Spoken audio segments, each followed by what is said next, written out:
Well, it seems like the whole world is just on fire, and especially across the United States, as we see more and more and more violence in the name of racial inequality. But in reality, if you look carefully, this is an agenda that's being driven. And we're going to talk about that on today's Hot Zone. This is the Hot Zone. Engaging with the news in a whole new way, international war correspondent Chuck Holton brings insight into areas of crisis and lets you help those affected. Hey folks, I'm Chuck Holton. Thanks for being with us today. I'm going to get right to our guest. I've got my friend Bill Whittle on with us, and Bill is one of the most talented and prolific writers and performers that you will ever hope to meet. I got to know him working for the National Rifle Association a few years ago. Mm-hmm. And Bill, thanks for being with us. It's really great to have you on. My pleasure. It's good to see you again, pal. Yeah, and you're just finishing up a really dynamite series of podcasts called The Cold War, What We Saw.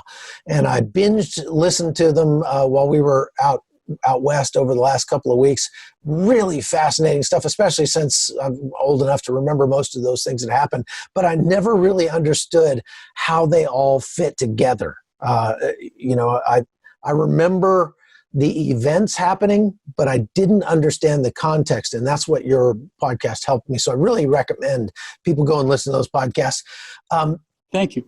So I want to talk a little bit about the craziness we're seeing today, because as you look back through history, through the Cold War and even before that, I'm finding that there's been quite a bit of racial violence or racially motivated violence or just unrest in the United States because of different things through that time period. I wanted to get your sense of how does what we're seeing right now compare to what we've seen back in the 60s, 70s, 80s, and 90s? There are some similarities, and we'll go into those in a minute because obviously it's a real deal and it's a real issue. But I think when we talk about this, Chuck, the first thing we need to talk about is something I'm just going to take a couple moments to set up because I think it's the most important thing. Right now, people are watching you and me, and they're watching us inside this frame. I mean, here's my frame, there's your frame. Nobody knows what's outside of the frame. There could be an elephant over there. There's no way to know. And so when we talk about what we see, we're talking about what's inside the frame, and we don't see what's outside the frame. And the people who manipulate the frames are very skilled at putting things into the frame in such a way as to make you believe that a story is either bigger than it really is or whatever the case may be. And I talk about the frame only to say sometimes when you see people on the streets protesting or looting, you have to mentally stop and ask yourself how many people are not looting, how many people are not rioting, how many people are not pulling down statues. And when you get down to the numbers, it's a thousandth of 1% of the population. And that's not to say this isn't serious. It's extremely serious. But I think usually the first thing people need to do is just take a breath and get a little perspective and understand that we used to live in a world before the internet where we would talk to each other and there was no frame. I mean, the only people you knew were the people you knew. And if somebody decided to say something particularly repulsive to you or about you or your wife or whatever, they would normally hold their fire because they know they get a punch in the nose for it. But now we live in a world where these frames are everywhere and they're anonymous and it's making us crazy. So just remember that everything you're seeing is stuff that has been put into the frame and it's real, but there's a lot more stuff happening outside the frame than inside the frame. Yeah, so I've said this actually many times that the news exists to report the out of the ordinary. And so when you see what's happening in Seattle and you haven't been to Seattle, to you, that becomes the ordinary because you don't have any context within. And you think it's the entire city or the entire state, right? Right. There's nobody down there, there's no Tom Jackson here with your Action 5 live news at 5. We're reporting on the landing of American Flight 622 from Dallas, which experienced no troubles whatsoever during the entire flight. Right. They don't report that. And so that's just important for perspective. But now let's deal what's actually inside the frame. It's pretty clear to me that the George Floyd thing Well, first of all, I don't think anybody could look at that video and not feel sympathy for George Floyd and how that was handled. I don't know a single person who's like, yeah, that was good. But it seems to me that the protest signs had already been made and stockpiled, and it was just a line waiting to put whose name are we going to put in here. I think the thing about George Floyd that's interesting is that unlike Michael Brown, this really does. He wasn't a good guy. I mean, he was not a saint by any means, but he wasn't fist fighting with the police as Michael Brown was, and so on. So they have a legitimate issue here, but there's no question that there are organizers, and you know, the people call them protesters, or they call them community organizers, or so on. Let's just use the word that they used during the Cold War, because this is what they are. Agitators. And yes. Agitators are people that go into a crowd of people with perhaps a serious legitimate concern and take them from concerned or angry to furious and insane with rage. And they constantly poke and poke and poke and get people agitated, furious. And they do it with an agenda in mind. Correct. I mean, and the agenda may have nothing to do with the event that the people are gathered for.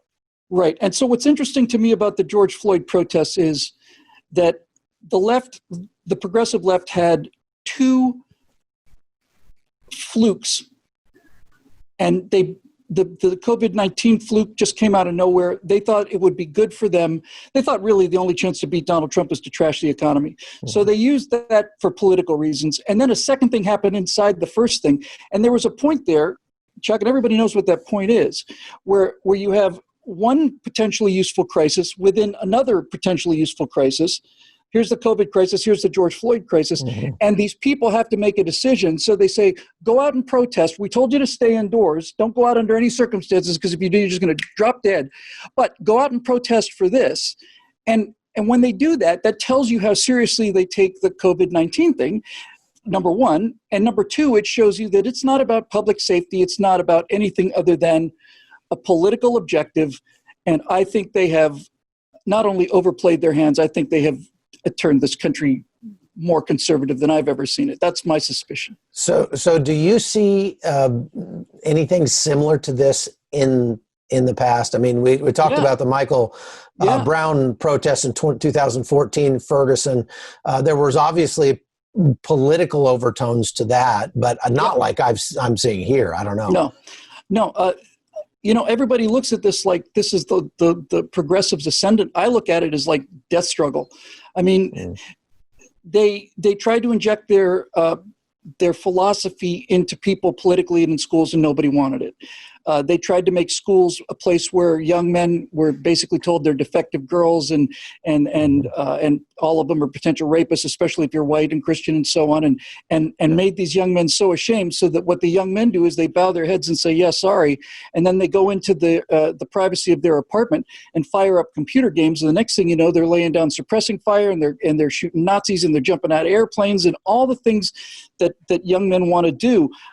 Just parenthetically, for a metric, a really great game came out last year called Red Dead Redemption 2. It's a Western first-person shooter. It made $550 million in 2 days.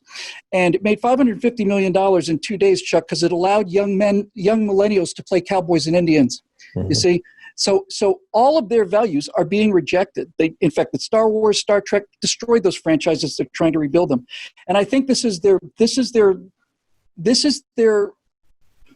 I think the left is playing with the goalie out of the net now. That's what I think. I think they got everybody on the field. I think they've on the ice. They're going with everything they've got. They know that if Donald Trump gets reelected, that their vision of America is over, and I think their vision's over one way or another. But yes. Oh, you asked if it had happened before. It happened in 1968. It's pretty much a carbon copy. It's almost like reality is like this comet, comes every 40 years or so. And when the comet's in deep space, no one can see it, and you can believe all this nonsense of, human rights for broccoli or whatever else they're talking about in California at the time. But every now and then this reality comet comes back in the sky, and then people are looking around, and now liberals in LA can't buy guns anymore because there are no guns to be had, because the liberals have bought them all. And so we saw this exact same thing in 68. It was the most traumatic year in modern American history. King was assassinated, Bobby Kennedy, riots, the Watts riots, and so on. It all culminated at the Democratic National Convention in Chicago, where the American people got to see what the Democrats and the hippies were offering, which was rioting in the streets and so on. Mm-hmm. And Nixon won big in 68 and won much bigger in 72. So when Nixon talked about the silent majority, that's real. People like us don't go out and smash Black Lives Matter buildings. We go out and vote. And I certainly hope that's what we're seeing. Well, I hope so as well, and I that's a very encouraging take on what we're seeing. I do think that at least the people that I know, I don't know anybody who would say that these riots and all the unrest and violence is a product of the Republicans by any stretch. I think, if anything, though, they might blame the Republican Party for not doing enough to put a stop to it. Well, they may have a point. That's what I wanted to get to. The Democrats own BLM. Yeah. Oh, absolutely. Yeah. But I guess what I was going to say regarding the comparison or the contrast between what we see now and what we see back in the let's say the Watts riots or the Martin Luther King riots is that back then they could send in the police, they could send in the National Guard, and those people would put a stop to it. They would use violence righteously to put a stop to the unrighteous violence. Now they're not being allowed to do that. That's the scary thing, is that the police are literally not being allowed to not only defend the people that they're sworn to protect, but to even defend themselves. And that's something I've never seen before, where everybody's supposed to just stand there and take it. That's am I wrong about that? I mean, is there No, you're absolutely right. And it's because the political class, the top level political class, governors and mayors, have become absolute progressives and no longer just liberals. They're absolute progressives. Right. Yeah, but and I don't want to sound like Pollyanna about this, but there's an upside to this too. I've often said that the only way to cure people of their desire for socialism is to give it to them. I mean, really. That's about it. As long as it remains something that's a fantasy, it's a intellectual ideal, then all people have is we compare the reality we have to perfection. Right. In other words, when we look at police brutality or issues like George Floyd, we compare that to perfection, a world where nobody exceeds their authority, where no one uses excessive force. That world doesn't exist. Yeah, exactly. And so these progressives think that allowing these riots and in fact encouraging them and Chaz Chop or whatever in Seattle, they think that this is somehow helping, but it's not. What it's doing is it is showing regular people what the end result of progressive world looks like. The progressive world is burning and it's filled with people smashing windows. That's the world that they're offering. And so on some level, things have that whole communist socialist kind of thing since 68 has gotten so much deeper into society that you almost have to let Rodeo Drive burn in order to get liberals' attention. It's one thing if Watts burns, it's one thing if South Central burns, but if Rodeo Drive is burning and these guys saying eat the rich are a quarter of a mile away from your estate, then it's a different world. And that's when that reality comic comes back, and that's when they start thinking about buying guns. So it's easy to be a radical chic liberal, and wear the Palestinian thing. But when you go shopping and all of the stores that you shop at are boarded up and there's nothing but broken glass on the ground, then reality is actually touching you, and I think it's having a big effect on people. I think you're right about that. I'm on the board of directors at a security company in South Florida. And one of the things we're seeing down there, I was just down there a couple of days ago, is a massive influx of requests for security consultations from very wealthy liberals. This is something that we've never really seen before. These are people that have always just left it up to the police. Well, now they're coming to us and they're saying, what do I need to do how do I get a gun? How do I get some training? And that's something that's surprising and kind of, I don't know. I wonder what that portends for the election, but I hope you're right. And I guess we'll see. We got a couple of months left, and I have a feeling that the COVID crisis will disappear right about November 4th or so, too. Yes, that's exactly right. On November 4th, the pandemic will be over. Yeah. And just so your listeners know, and I know this is true for you, ultimately I'm able to sleep at night because for the first time in history that I'm aware of, the people who are launching the revolution don't have any weapons, and the people that they're trying to enslave do. The fact that we've got the guns and they don't is the ultimate form of peace of mind for me. Yeah. And when that couple came out on the porch and defended their house, and the left just attacked them, they were huge Democratic donors and stuff. They just viciously attacked them, and people were saying, "Oh, they're attacking them because they're because they're anti-Black Lives Matter." But Chuck, the reason that the left went after those two people so hard is because when they came out on the porch with their rifles to defend their house, it worked. That's the part that they can't stand. It worked. And that's intolerable to them. That's why they have to be destroyed. Is because, the guy said, "You're not burning my house down. You're over my dead body." Right. And so yet again, reality strikes. Yeah. Fantastic. Well, tell people what you're working on now, Bill, and where they can find you. Well, I'm at billwhittle.com. We do 11 shows a week here. I do daily commentary. It looks like we'll be doing another one of these podcasts with esoteric radio theater like the Cold War and the Apollo What We Saw programs. So I'll continue to do the history. And most of my free time is spent doing a lot of work in computer game engines like Unreal, because I think the biggest mistake that we've made as conservatives is take all of these ideas that we love so much and set them 250 years in the past. Every time we talk about liberty, you see scrolls, animal skins, you see quills, people riding with feathers and tricorner hats and muskets. And I'm going to put it in the future in a science fiction fashion, basically tell the story of America completely over again using this kind of video game technology. If you take the total number of conservative commentators versus total number of gamers out there, it's something like 2%. And all of our efforts are going into this 2% wedge, and nobody's touching this 98% wedge. So I'm trying to work out a way to get into that market. Wow, I'd love to hear more about that. Love to tell you about it. That's fascinating. Love to tell you about it. All right, good. Well, we'll have you on again. Thank you so much for being with us. And like I said, folks, go to billwhittle.com.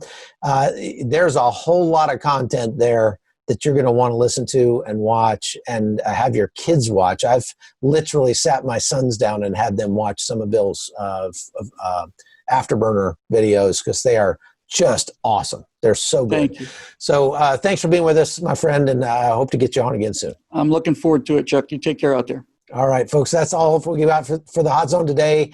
You can support the Hot Zone by going to victormarks.com/Hot Zone or going to patreon.com/Hot Zone. Either way, it's only $3 a month. Buy me a cup of coffee and you can get a lot of bonus content in there. Hope to see a lot of you there. Thanks for all our new subscribers. We'll talk to you again next time. See you.